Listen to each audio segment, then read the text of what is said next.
نو تجاوز چې دی الله تعالی انسان ته حکم ورکوي چې ولا تسرف، حد نه مزه.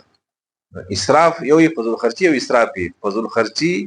ولا تبذر تبذيرا ان المبذرين كانوا اخوان الشياطين. الله وایي چې فضول خرچي مکوئ، ځکه چې فضول خرچي کوونکي دا د شیطان لونه دي او شیطان زما دشمن. نو چې څوک فضول خرچي کوي دیم د الله دشمن شو. مونږ فضول خرچي ته اسراف وایو. یو اسراف کلوا واشربوا ولا تسرفوا، خورئ اسکئ خو اسراف نه کوئ. اوس خوراک څښاک یو تن دی، اسراف څه ته وایي؟ یو تن دی هغه 3 ډوډۍ خوري او دی وایي چې به یو بخورم، د سلو کو اسراف وکړو. ٹھیک شو؟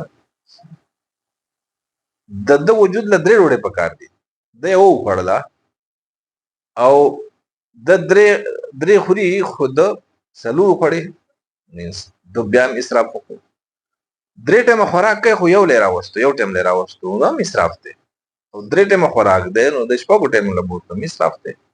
نو دا د حد نه تجاوز څه ته وایي؟ برتله او ښکته تلل دې تجاوز وایي.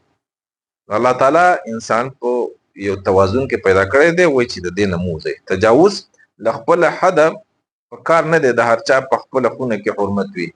څوک چې په خپلو حدودو کې اوسي بس دی په امن کې، دی په عزت کې، په احترام کې یو انسان دی، د هغه وجود له 3 ډوډۍ کافي دي. دی چې دغه خوري نو ښه به صحتمند به وي، خو د یوې له راوسته خو یا د شپږو له بوتله، خبره شپږو ډوډو له بوتله یا یوې ډوډۍ راوسته، په دواړو کې به د صحت ته نقصان رسي. ټیک شوه؟ د عافیت په څه کې و؟ په دغې 3 کې چې دقه او دغه 3 ټیمه خوراک کوي او سړی هغه ګنټه هر ګنټه کې خوراک کوي، نو چې تجاوز وشو که نه. او دغه 3 ټیمه کې الله سبحانه وتعالی د عافیتي خیر دغه 3 ټیمه خوراک دې نه چې زیاتی یا کمی دا به اسراف وي او دی به بیا د صحت په خرابېږي.